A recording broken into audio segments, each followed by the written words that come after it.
This undercover operation was led by the Harris County Precinct 1 Constable's Office ICAT team, the Internet Crimes Against Children Task Force, and ICAT affiliates participated. It's important that we continue the grassroots efforts such as this operation to keep our children safe.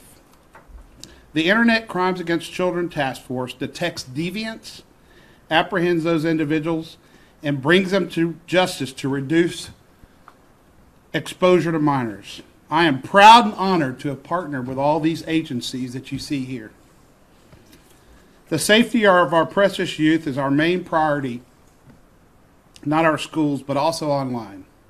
I urge parents and those that are guardians of the young people to monitor all their mobile devices, to include phones, iPads, iPods, tablets, gaming consoles, and anything else that is Wi-Fi accessible. Know who your kids are engaging with. Every day, kids leave their house to go to school, to go and play with their friends, and the last thing they need to concern themselves with all the other stresses in their lives, are being attacked by predators such as these people. Normally, I would address the parents in this scenario. But this time I want to send a message to all the youth. Who you think you are talking to may not, in fact, be who you're talking to. For example, someone saying online that they are 15 or close to your own age, but are in all actuality are 30-year-old people who prey on our youth. Vulnerable kids think they're just looking for a friend to talk to. Well, as we can see by the people that we've arrested, these are not people who are people just to talk to. They're there with a mission. They're there for the sole purpose of trying to have sex with kids that are underage. Here are a few reminders that I want to keep everybody in mind with for our kids. Don't accept friend requests from people who you don't know. Do not give out your personal information, like your address, school, or phone number. Never meet up with an unknown person you meet online. That's key. Every one of these predators thought that they were meeting up with a 14 or 15-year-old girl. If it doesn't feel right, it probably isn't right. Some of the people arrested during this operation have access to children. Mr. Eliano Garza, he was employed at UTMB Galveston, has a teacher certificate, previously was substituted at Pasadena Independent School District. He has a daycare license, and he has worked at the YMCA in Waco. All of those places have access to children. Faid Giandi Sigwadi, he was employed prior to his arrest at the Hall Center at Aldine Independent School District, teaching high school age children. He's no longer employed there, but he had access to children. Jeremy Chapman was employed as a mechanic. He has priors for trying to solicit children. Ricardo Reyes is employed as at a grocery store, and Israel Garcia is employed as a delivery driver. So it's important, the message we want to get out is parents, engage your children, be involved, look at their social media, look at who they're talking to. If your kid withdraws from you, find out why they're withdrawing from you. In each one of these instances, had this been a 14-year-old girl or a 15-year-old girl, something terrible would have happened. Some of these people had a proclivity for some really bad stuff. The stuff they engaged in was very deviant sexual behavior. And so we were really happy that this entire operation, we were able to get these particular people off the street. It means a great deal to parents. It means a great deal to society. and it means a great deal to us. Kids have enough stress on them when they walk outside the door with bullying and different things like that. This is the last thing they need. So at this point, I'm happy to take any questions that you have. What was the total number of arrests in this operation? 6. And what was the time period that it took place over? It was over a 3-day period, and it involved, again, multiple agencies from multiple jurisdictions, some of which were the independent school districts, the Houston Police Department. We all got together behind this because we know how important this is to keep our children safe. And we're going to continue to do these operations. We're going to continue to collaborate and stamp out this thing. It's, I have children. I'm sure many of you have children. And I can assure you that the last thing I want is some predator that is out there, soliciting my kids to do something like this. So there was about 70 officers involved in this total operation. I'm sorry, this was done fairly recently? This was like last month, this month? I don't want to give the exact time period, but it was recently.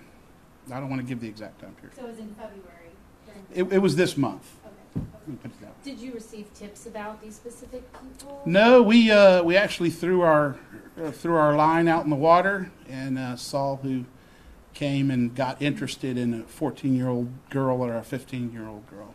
How did they know that how did they know that the girls were 14, 15? How was that made known to them? When you engage people, they ask your age, and so that's what they are told.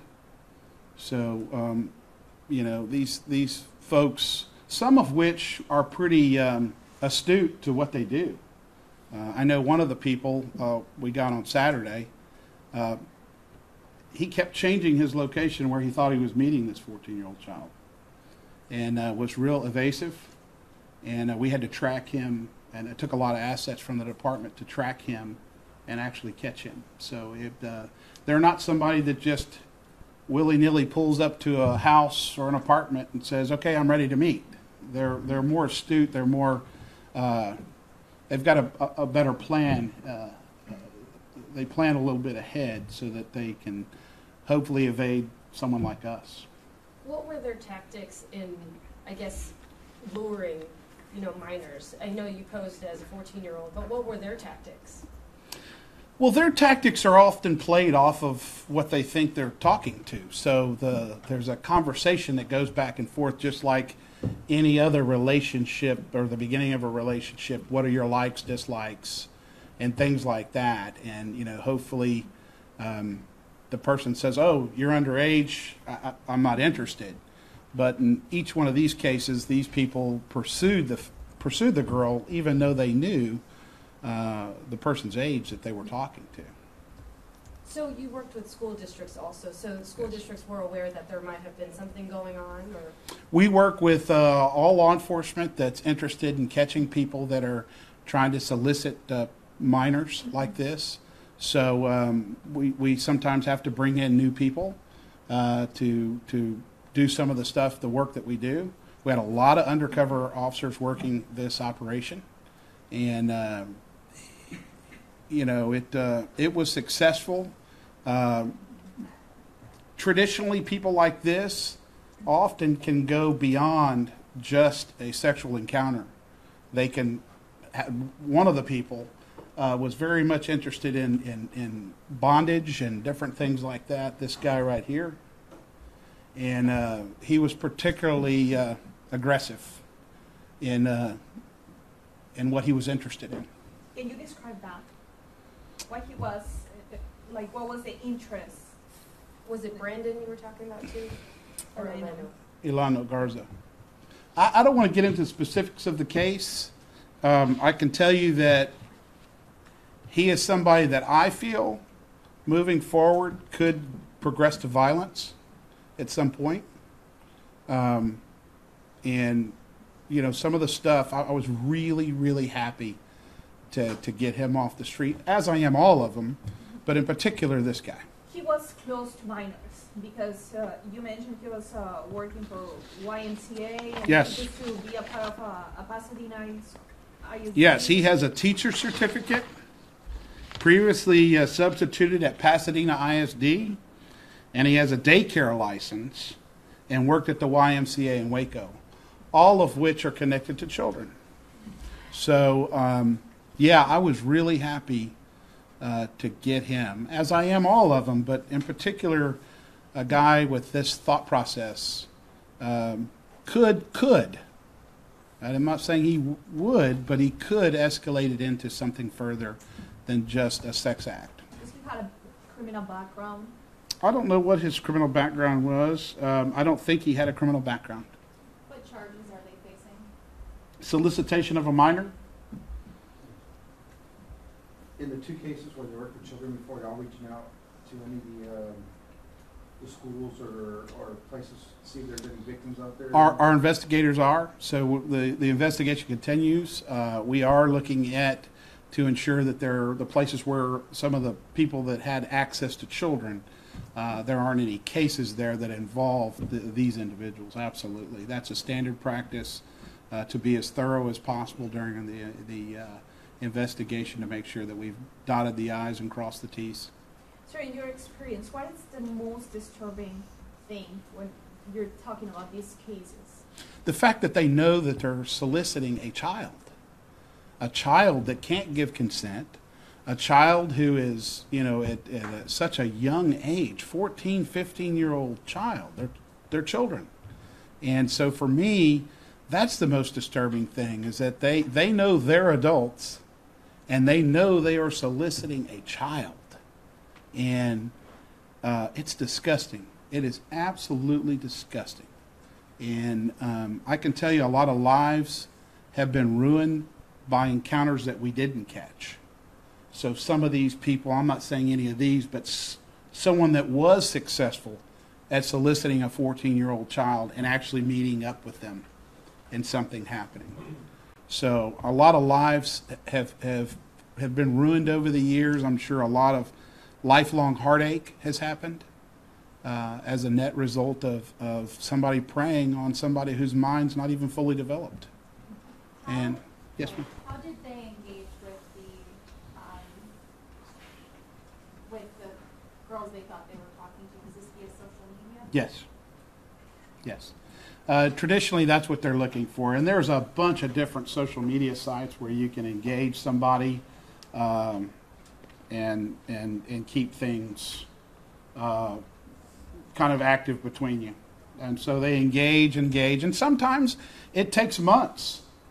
I'm being told that Garza was indicted.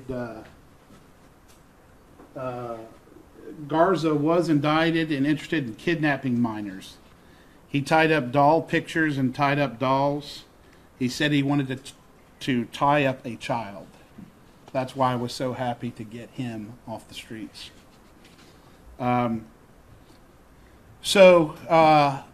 Yeah, social media, and sometimes these predators can take months to prey on the children that they are trying to meet up with. So sometimes it's fast, and sometimes it can take months until they obviously get comfortable talking to, or the kids get comfortable with the predator. How long did they drive to try to meet up with who they thought were young girls? I don't have that information. I can tell you that, we were prepared, very prepared.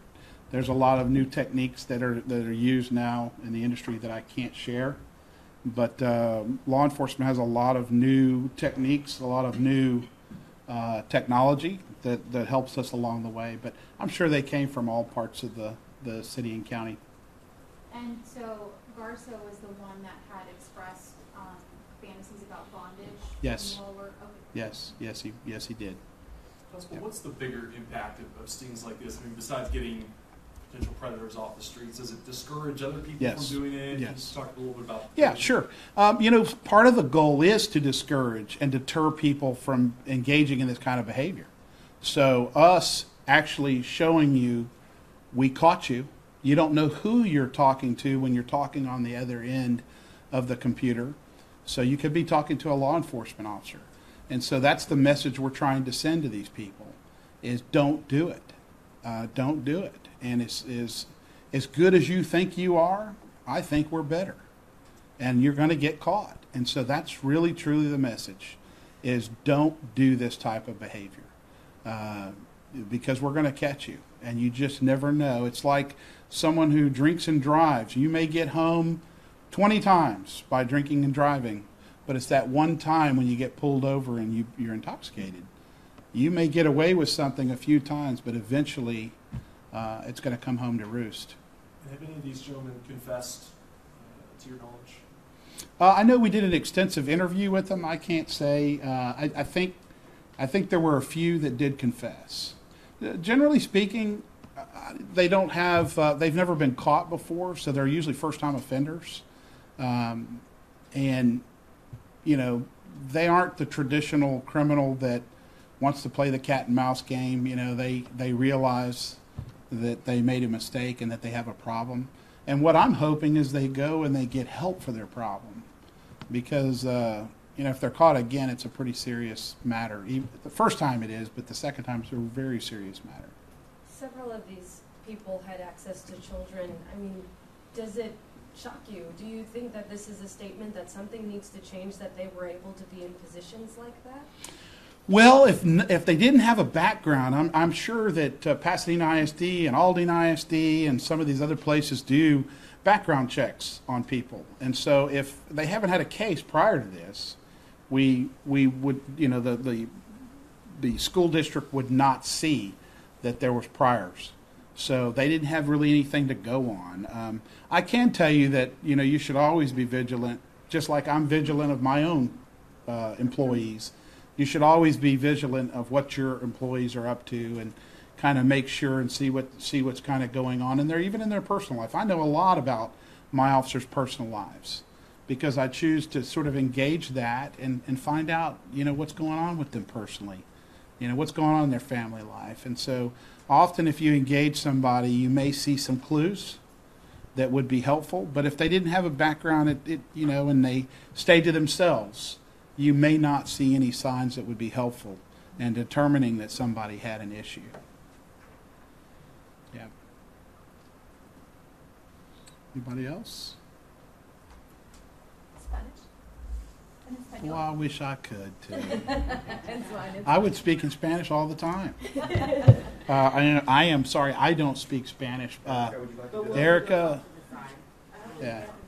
Yeah. Yeah.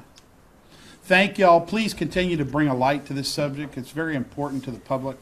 It's very important to everybody that we catch people like this. So if you continue to message that, I appreciate that. Thank y'all for coming. Just one last question. So Sure. this man, Eleno Garza, he was working at YMCA in Waco Yes. and Pasadena ISD and Yes. UTMB Galveston? Yes. As I don't know what he was working there as. currently?